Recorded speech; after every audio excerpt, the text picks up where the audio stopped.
당초 예상과는 달리 더불어민주당에서 대거 반란표가 나오면서 국회가 이재명에 대한 체포동의안을 가결시켰습니다. 극적인 가결의 결과가 전국에 미칠 영향은 가늠하기조차 힘든 상황입니다. 가결 직후부터 지금까지 여러 가지 분석들이 나오고 있는 가운데 법조계에선 이재명이 처음부터 불체포 특권을 포기할 마음이 없었던 것이 아니냐는 비판이 나오고 있습니다. 이재명이 표결이 필요 없는 비회기 중 구속영장을 청구할 기회를 줬다, 이렇게 말한 적이 있는데 여기에도 꼼수가 있었다는 겁니다. 어떤 꼼수가 도사리고 있었는지 잠시 후 보도합니다.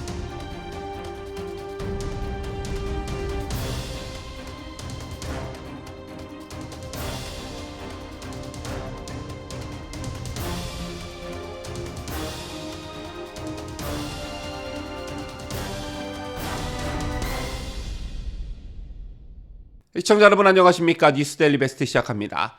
이제서야 비로소 구속의 갈림길에 선 이재명의 잔머리는 결국 실패로 돌아갔습니다. 국민적 관심을 모았던 이재명 더불어민주당 대표에 대한 국회 체포동의안이 어제 가결됐지요. 지금 현 단계에서는 법원의 영장실질심사라는 하나의 관문이 더 남은 상태이지만 헌정사상 초유의 야당 대표에 대한 국회 체포동의안 가결이 갖는 의미, 그리고 이게 정치권과 민심에 미치는 영향은 가늠할 수 없을 정도로 매우 커 보입니다.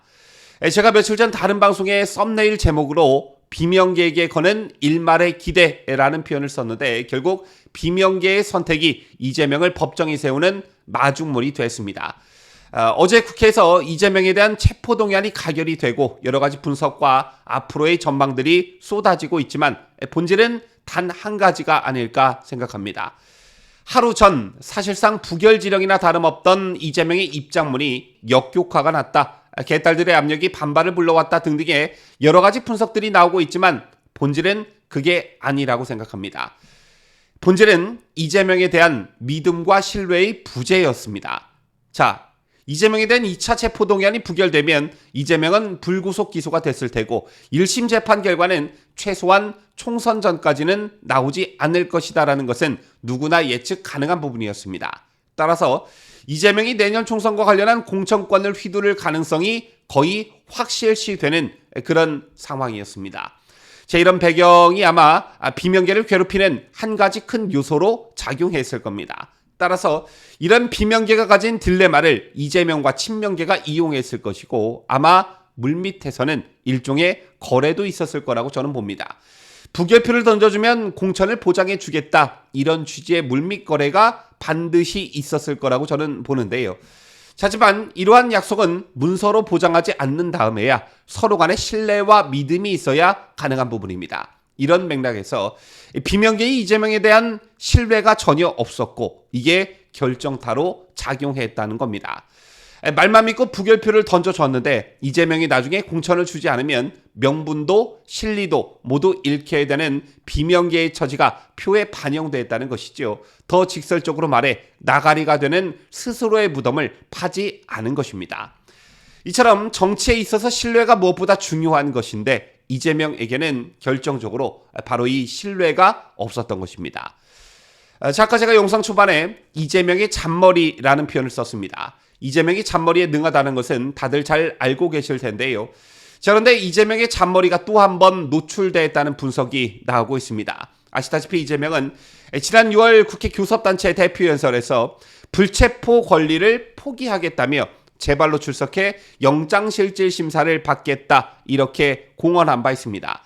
하지만 백현동 개발 특혜 의혹과 쌍방울 대북 송금 의혹에 대한 체포동의안 표결을 하루 앞둔 지난 20일 자신의 페이스북에 비회기의 영장을 청구하면 국회 표결 없이 얼마든지 실질심사를 받을 수가 있는데 검찰이 굳이 정기국회에 영장을 청구해 표결을 강요했다는 글을 올렸습니다.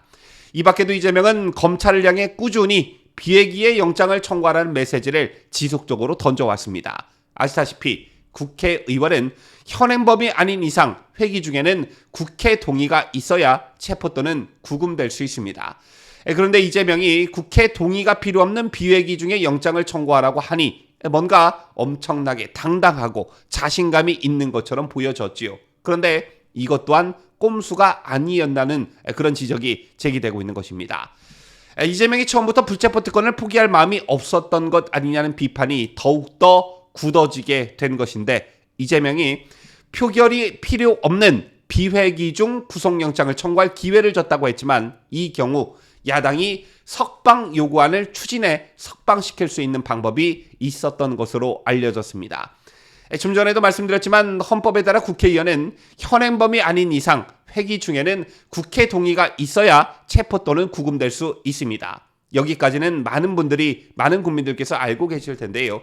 하지만 이건 잘 모르고 계시는 분들이 더 많으실 거라고 생각합니다. 만약 이재명이 검찰에 요구한 대로 비회기 중 체포 또는 구금됐을 경우 재적 의원 4분의 1 이상이 석방 요구안을 발의하면 표결을 거쳐 석방될 수 있다는 것입니다. 즉, 이재명이 자신의 말대로 비회기 때 영장심사를 받고 구속됐더라도 민주당이 결심만 하면 석방될 수 있었던 것입니다. 부결을 당론으로 정한에 만에 가결은 해당 행위라면서 부결 분위기를 한껏 고조시켰던 민주당이라는 측면에서 봤을 때 석방 요구안 발의 후 표결 시나리오가 실제 있지 않았나 싶습니다. 자, 실제로 2004년 10억 원의 불법 정치자금을 받은 혐의로 구속됐던 서청원 전 한나라당 의원의 경우 석방 요구 결의안이 국회를 통과해 석방된 사례가 있었습니다. 동아일보와 인터뷰한 검찰 관계자는 비회기 때 청구했어야 한다고 하지만 영장 청구 시점은 수사 상황에 따라 정해지는 것이라며, 비회기 때 영장을 청구해 구속됐을 경우 민주당이 석방 요구안을 추진했을 가능성도 있어 보인다고 말했습니다. 결론적으로 이재명은 불체포 특권 포기 생각이 처음부터 없었다. 비회기에 영장을 청구하라고 했던 것마저 석방 요구안 발의를 염두에 둔 꼼수다. 이런 해석이 가능한 부분입니다. 자, 그리고 또 한 가지, 어제 이재명이 체포동의안 가결 소식에 가려져서 그렇지, 어제는 또 더불어민주당이 밀어붙인 국무총리 해임 건의안과 검사 탄핵 소추안이 헌정사상 처음으로 나란히 통과됐습니다. 저는 이게 대단히 악질적이라고 보는데요. 민주당은 윤석열 정권의 폭주에 브레이크를 걸겠다며 한 총리 해임 건의안을 통과를 강행했습니다. 이태원 참사, 잼버리 파행, 새만금 사회 간접자본 예산 삭감, 후쿠시마 원전 오염수 방류 묵인, 최상병 사망사건 은폐 의혹 등 갖가지 이유를 들먹이며 총리 해임 건의안 당위성을 강조했습니다. 또한 국회에서 총리 해임 건의안이 통과되면 윤석열 대통령이 즉시 수용하고 국민통합형 총리를 지명해야 한다고 했습니다. 하지만 민주당의 억지 주장처럼 한 총리가 해임을 당할 정도로 심각한 헌법과 법률 위반이 있었는지 국민 대다수는 동의하지 않을 거라 생각합니다. 민주당이 난데없이 총리 해임 건의안을 들고 나와 통과시킨 데엔 저희가 있다고 의심하는 국민들이 많다라는 것이지요. 이재명에 대해 검찰이 구속영장을 청구한 날 민주당이 총리 해임 건의안을 제출한 것으로 볼 때 우선 맞불 성격이 짙고, 한 총리 해임 건의안으로 당 소속 의원들을 결속시키려는 의도, 그 이상 그 이하 아무것도 아니었습니다.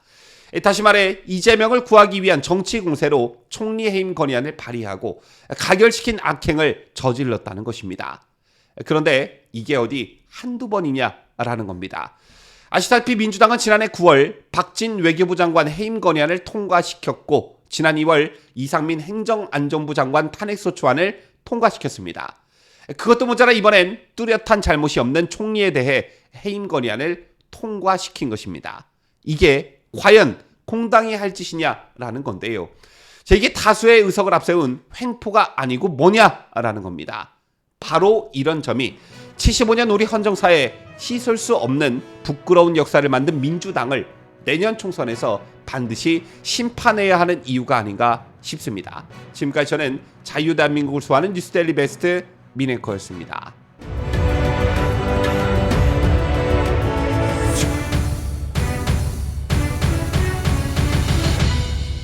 함께해요. 뉴스데일리 베스트.